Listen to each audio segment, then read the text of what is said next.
great start. Look, you're not gonna believe it. We're matching. We're matching. I'm matching my daughter. We're matching. I am in heaven. I never thought this day would come. It's very exciting. You have to take pictures immediately before you get that all dirty, before I get all, actually I've already gotten mine dirty. I already have makeup on my pants. We have to go take some pictures, Mace. Like immediately. No. Yes. All right, let's go take some pictures.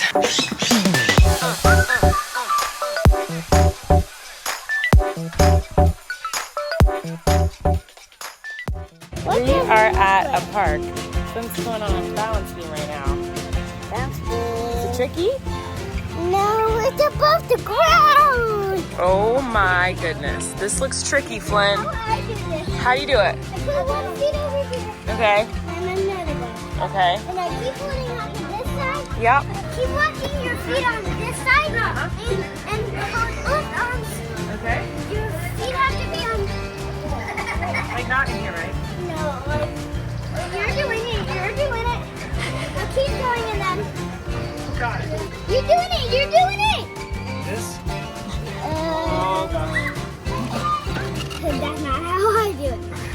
Okay, I'm gonna go back down and I'm gonna show you how I do it. Yeah, he's making Eric do it over again because he did it wrong, so. Don't try to fall in the holes because this game is pretty tricky. The game is you have to don't try to fall and touch the ground on these. What? Oh, they're slipping. Okay. On these. Okay. And then here. Whoa, this is crazy. What? Where are we going? I showed you.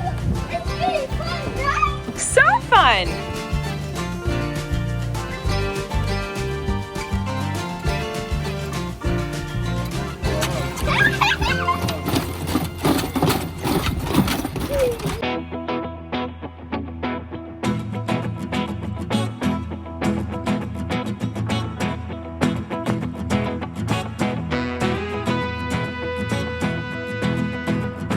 Follow me. We're at the tippity top. What? Whoa, this is the Somebody can go at the bottom too to here. Whoa. You driving the ship?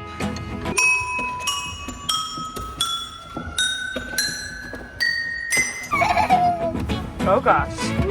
Oh my. Metal slide. Down he goes, backwards. Must be just a fire truck. What are you using to see things? My ears. Those are your ears?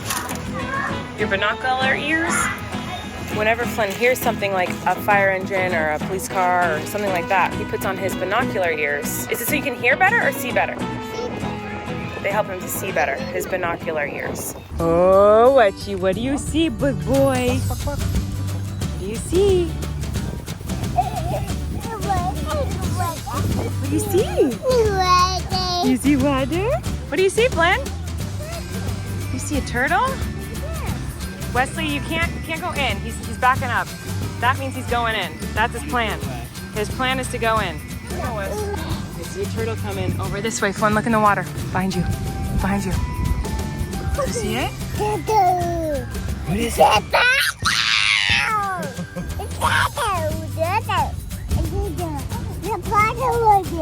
You see the turtle in the water? What's the turtle doing? Wesley, look. Turtle, yeah. Another turtle. A little. Look at his pretty red stripe on his face. Very cute. You see the turtles, Wesley? What was that?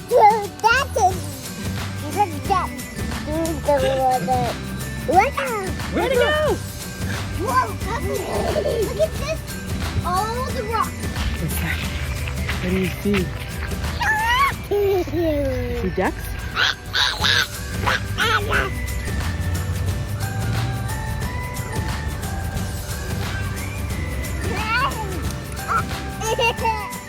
Okay guys, I was matching with Maisie earlier today, but I got my pants dirty. She got her pants really dirty. So it didn't last very long, but it was cute while it lasted. I'm folding laundry right now. I looked at some tortilla tuck questions, and there's one in particular I wanted to answer because I've been wanting to talk about this for a while, but it's like a longer answer, so I haven't answered it. But anyway, here we go. Well, first I wanted to answer this. Rail timer, I'm sorry, I said that wrong. Have you thought about making updates on Flynn as well as the twins on your main channel like you did when all three of them were younger? Like every birthday doing a video on what they're into, accomplishments, etc. I think it'd be cool to look back on, like a video scrapbook. Yes, so I actually already have filmed and almost finished edited one for the twins. So the twins, they, you know, turned 1.5 recently and hit all these milestones. So I made one for them, but I'm almost done editing it. I just haven't had the time to like sit down and actually fully finish editing it. So as soon as I do that, that will be up because I did one for Flynn when he was 18 months old. So hopefully that'll be up soon. And the other question this is the one I wanted to answer. Emma said, Tortilla Talk question, hey Colleen, I was just wondering if you could talk about how you were diagnosed with ADHD as an adult. What were the steps you had to take? Was it scary? Did people doubt you? Love you tons and tons. So I've talked about this here and there, like on the internet, talked about getting diagnosed with ADHD and how that happened and whatever, but I feel like I've talked about it sporadically and I don't know if I've ever told the full story. I mean, I'm sure I have somewhere, but anyway, I actually was not looking for an ADHD diagnosis. I was looking for help with my dermatillomania, which is my skin picking disorder. I had just had Flynn and I was dealing with postpartum anxiety and I mean, I was ripping at my skin, guys. It was so bad. And I've always done that, but it was like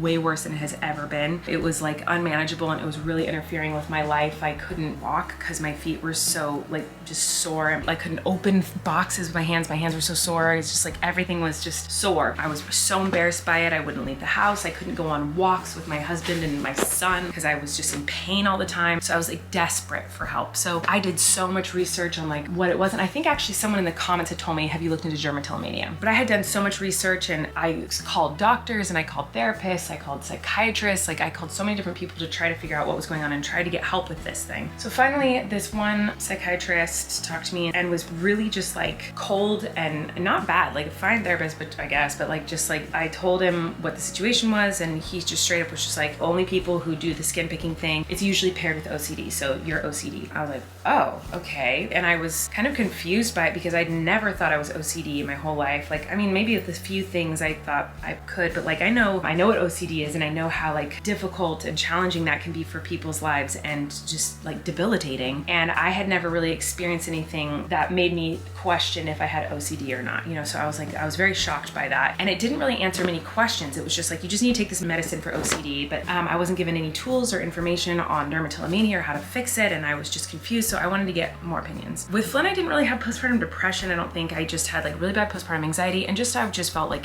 completely insane. I was, like I said, ripping off all my skin and super anxious, super just like, I just felt crazy. And I wanted to be the best mom I could be. And I didn't feel like I was at my best. I felt all over the place. I felt absent. I felt bizarre. And so I was trying to get help anywhere that I could. So my therapist at the time told me like, you know, with your ADHD, or she's like, you have ADHD or something. She said it very bluntly. She's like, no one's ever told you have ADHD. And I was like, I don't know. No, like, I don't know. Maybe. She's like, no therapist has told you have ADHD. And I was like, no, but I mean, I guess that makes sense. Like I said, I didn't think too much of it. So I met with a psychiatrist who specialized in ADHD. Just he asked a million questions about my life. I said, you know, I've always thought of like ADHD as like you were super hyper as a kid, and I wasn't super hyper like how I saw other ADD kids, you know. What he said, I'm not a doctor, I'm not a therapist, but what he said, they're now finding that a lot of girls were able to mask their hyperactivity, a lot of the symptoms of ADHD better as little girls because they were taught to act more like, I don't know, like be a lady, whereas boys is like, boys will be boys, always got ADD, you know, whatever. And there wasn't a lot of studies being done on girls and how they were masking those symptoms. They're just now starting to try to like figure out more information about ADHD in women. You know, he asked if there's any other problems or concerns I had, and I brought up my dermatillomania and how bad it is. And he kind of was like, oh, when did that start? And I was like, well, I've been doing it as long as I can remember, but I really like, I mean, the first times I can remember doing it was in my teenage years, my early teenage years. When I had gone to therapists for my dermatillomania prior to this, therapists would try so hard to find like a big moment in my life, like a traumatic moment where it started. And that didn't exist for me. Like, sure, I have my fair share of traumatic moments, but I couldn't pair it with the skin picking. The skin picking to me always started when I was like 13-ish, 14-ish years old. I was very frustrated. I felt like they were just trying to find a traumatic moment to pair with it, and it didn't connect to me. He said that he had found, or that studies had found or something, that women a lot of times with ADHD, their hyperactivity would come out through skin picking or hair pulling scrolling or other, you know, fidgety type of things to get out that hyperactivity. So for me, it came out in skin picking, and I was able to mask it and hide it throughout my whole life pretty much. Like I would do it, but I didn't do it in a way that it was like so bad it would be like anyone would truly notice. It was never like that bad until I had Flynn. And he was telling me that with ADHD, a lot of times women who have it don't get diagnosed until after they have kids, because once you have kids and your whole life becomes about your child, obviously, you don't have the capacity, the energy, the emotional stability to mask the ADHD symptoms from like exploding out of you. And then he kind of explained to me that ADHD was a lot more than just, you know, hyperactivity. The brain is wired a certain way and is lacking dopamine and searches for dopamine in different ways, and sometimes get to a point where it can cause depression and anxiety. So when I got diagnosed by this doctor, I really felt like a breath of fresh air, a sigh of relief, like because I felt like I was like, okay, I have to figure out something to fix this OCD thing. I have to figure out something to fix this dermatillomania thing. Like I had all these like problems of issues that I was struggling with, and they all felt so separate, and I felt overwhelmed trying to figure out why I had all of these different things and all these different problems. But ADHD encompassed like all of it, and ADHD was like the root of like why all these different things were kind of, you know, exploding in my life and in my brain. It actually was like, oh my God, it made me feel so much better that I didn't feel like there was like all these crazy, like,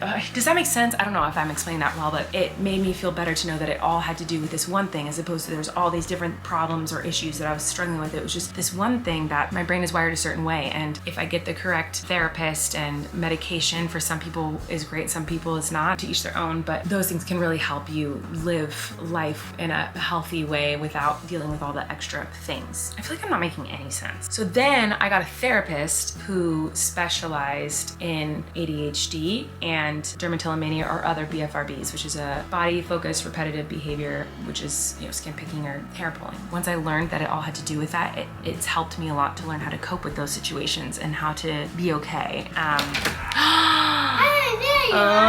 I missed you! Squirts. I was just folding laundry. You smell like burgers. Why? Did you eat a cheeseburger? No. What'd you eat? You smell delicious. Did you eat yummy food? Yeah. Smells amazing.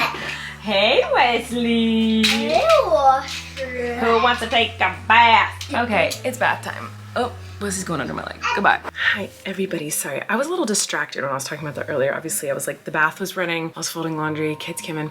So I don't know if I made any sense at all, but basically what I was trying to say is that getting the diagnosis of having ADHD, it was a weird, bittersweet, but mostly sweet experience for me personally, because it explained all of the many things that were going on in my life that were overwhelming, stressful, confusing. I think I never understood like what an ADHD brain was until I was diagnosed, and then I could do research and I found out that it's not just being hyper. For me and my experience, it's overthinking and rejection sensitive dysphoria, and being extremely emotional and having a hard time focusing on anything, and feeling like it's literally impossible for me to do anything unless I am passionate about it and unless I'm excited and it's fulfilling that need for dopamine in my mind. Which is why, like, before, people always ask like, what, oh my God, now I'm getting way off topic, but people always ask what I would do if I wasn't doing YouTube or if I wasn't doing performing in some way. And the answer is always like I don't know, but like I would be doing some other version of performing. And that's kind of always what I've done. Like the only like real job that I've had other than this, I've been a nanny. When I was a nanny, I was like 100% of the time always doing crafts and crazy fun adventures and like filming videos and editing them. It was the most, like I did the most. I was always doing so many different things.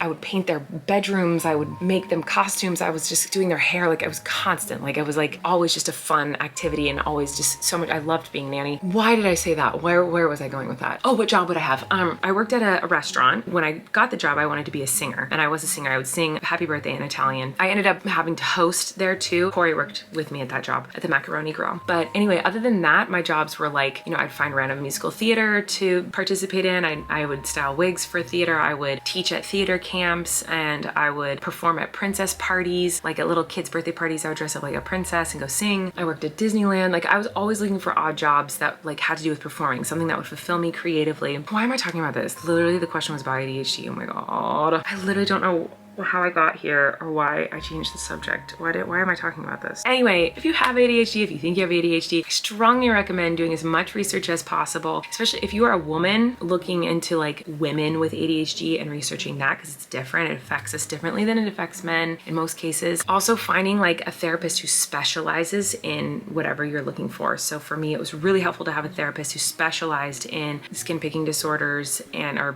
BFRBs and ADHD. Like that's been really helpful for me. Okay, I wanted to jump in and say a couple things. It's 2 hours later, but anyway, I wanted to say that I know and understand that not everyone can get therapy. It's a total privilege, and I am so privileged and lucky that I'm able to get therapy and find a therapist who can specialize in what I do. So I very much understand that that's like not the best advice because not everyone has access to that. So that's why I first started with like obviously do as much research as you can on your own and try to find as much out as you can. And if you're able to get a therapist, that has helped me a lot, but I know that's not something everyone can do. And also something that I wanted to mention, but then I forgot to mention it, so I'm mentioning it now, is one of the craziest things about getting diagnosed with ADHD and then doing research on it was realizing as an adult, there are so many things that like ways that my brain works that I thought was just like everyone thought that way and everyone was that way. And to find out that it was just like people with like a neurodivergent brain, like that blew my mind. Like for example, when like someone is telling a story and you tell a story that is similar so that you can like relate to them. Like if someone is saying like, oh, you know, like my cat died or something, and you're like, oh my gosh, when my cat died, I was devastated. So I understand how you feel. Like that's the worst. To me, that is like letting someone know that like you understand where they're coming from and you're sympathizing with them and like letting them know they're not alone. But I didn't know that like some people see that as very rude and like selfish and make it look like that looks like I'm making it all about me. I didn't know that. I thought that everyone just did that, and I thought that that was just like something everybody does. And I know that that's not specific to ADHD, but it is common with ADHD. But that blew my mind. I never knew that that could be considered rude. Tuning out, like when I was in church or in school, or now as an adult, like listening to podcasts, like no way, not a chance. Like there's like I cannot, like a lecture of any sort, I cannot hear you. Like it does not compute. Can't hear a word you're saying. Like after the first like 10 seconds, my brain has thought about so many other things. Like I can't hear you anymore. So it is so hard for me to concentrate and focus on something like a podcast or a lecture. It started to really affect me in conversations. Like when people would talk to me and we'd be in the middle of a conversation, I'd be like, I'm not listening to them. I thought that was a universal thing. Apparently it's not. Also blew my mind to find out that not everyone has like 100 tabs open in their brain at all times. Like it's crazy to me to think that people have thoughts and it's just, they're just thinking of that thought. That is crazy to me. I thought everyone's brains was like, you're thinking about all the things at the same time, always. Like I thought that that was very much how just human brains worked. It's like pulling up 15 different YouTube videos that all are doing different things. Like one's something to make you laugh, one's like an emotional video, one's like a vlog, one is a tutorial, one is like a baking video. Like you pull up all these different videos and you play them all at the same time. Like that's what my brain does all the time. And it's hard to like filter out all of them to just hear like one thing at a time. And I thought everyone's brains did that. I didn't know that that was like just a neurodivergent thing. So anyway, I don't think I've ever talked about that, but there's like this, I'm sure there's a million more things I'm not thinking of, but there's like a laundry list of things where I realized like that, you know, certain things that I do and personality traits that I have and ways my brain works were related to ADHD, and it wasn't just like how humans are. That was like shocking to me to find out. One of my biggest like helpful things with anything that when it comes to mental health is reading comments from you guys and reading your letters where you talk about going through similar things, because it makes me feel less alone. It makes me feel like, and I get great advice from you guys. Like so many people have given me great advice. So anyway, yeah, I'm talking way too much about this. I need to shut up, but I love you guys and thank you for watching, and I'll see you tomorrow. Leave more great tortilla talk questions. There's so many good ones on today's vlog that I posted, so post them again because I talk way too long right now, so I don't want to answer anymore. But like, by the way, I answered the ADHD one because I get that question a lot. Like people ask about my ADHD all the time in the comments and at meet and greets, and like that's one of like the top comments I get is like talking about ADHD. But I love you guys and thanks for watching, and I'll see you guys tomorrow. You can relax. Colleen and Eric have a podcast. The world is scary and we're locked in our home, but now we have big microphones, so you can relax. That's the name of our podcast.